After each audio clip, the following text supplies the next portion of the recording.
નમસ્કાર દર્શક મિત્રો, સીઆઈડી ટ્રસ્ટ ન્યૂઝમાં આપનું સ્વાગત છે। નજર કરીએ આજના સમાચાર પર। જામનગરની જીજી હોસ્પિટલના શ્વાસતંત્ર વિભાગના આરઆઈસીયુ યુનિટ વિભાગમાં આગ લાગતા અફરાતફરી મચી। એક વ્યક્તિ દાઝી જતા તાત્કાલિક સારવાર અપાઈ।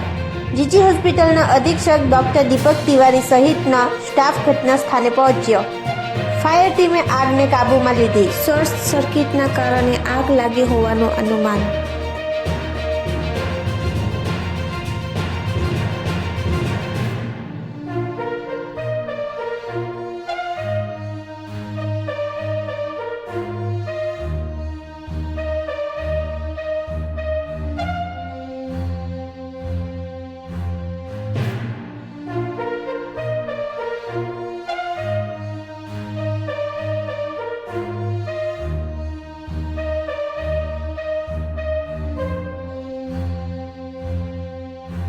जी सर, जीजी હોસ્પિટલમાં શ્વાસ તંત્ર વિભાગમાં ટીબી અને પલ્મોનરી વિભાગમાં આપણે એક નાની એવી આગની દુર્ઘટના થઈ છે અને એ દુર્ઘટના એક્સિડેન્ટલ છે અને અત્યારે એમાં અમે જોયું તો કોલ આવતા તરત પહોંચી ગયા, ફાયરમેન પણ પહોંચી ગયા અને ડૉક્ટર, નર્સ બધા લોકોએ એ બધું ધ્યાન રાખ્યું છે અને આગને વધતા રોકી દીધું છે।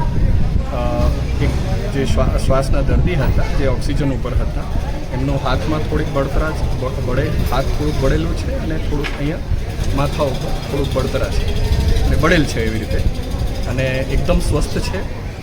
હું એમની સાથે જ હતો, પણ એમને આપણે સારી સારવાર અત્યારે પરેશાન ના કરીએ એટલે એ રીતે એમને આઈસીયુ વિભાગમાં રાખ્યું છે અને એકદમ સ્વસ્થ છે। સાહેબ, આગ લાગવાનું કારણ શું છે? હવે આગ લાગવાના કારણો આપણે તપાસ કરશું, પણ this is an accidental fire જે પેલા માસ્ક લઈને મશીન સુધીમાં છે, એટલે એની તપાસ કરવા માટે આપણે ઇલેક્ટ્રિકલ વિભાગ, એન્જિનિયર અને નર્સિંગ સ્ટાફ એ બધાનું લઈશું। કેટલાક દર્દીઓ અંદર હતા?